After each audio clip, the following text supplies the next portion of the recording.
మోడీ చంద్రబాబుపై పెట్టిన బాధ్యతలు నెరవేర్చలేకపోయారు.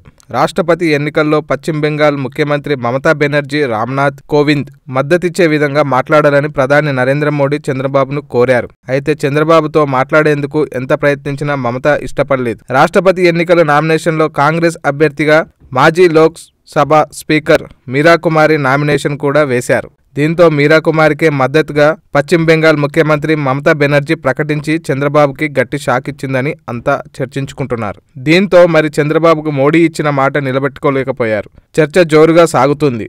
అటు డార్జిలింగ్ రగిలిపోవడానికి కారణం బీజేపీ అని మమతా బెనర్జీ బెంగాలీ దీదీ, అలాగే పెద్ద నోట్ల రద్దు సమయంలో కూడా మమతా తీవ్రంగా వ్యతిరేకించారు. అసలు బీజేపీ అంటేనే మమత మండిపోరిపోతుంది. అలాంటి మమత బీజేపీ పోటీ చేయించి అభ్యర్థి మద్దతు ఎలా ఇస్తారు?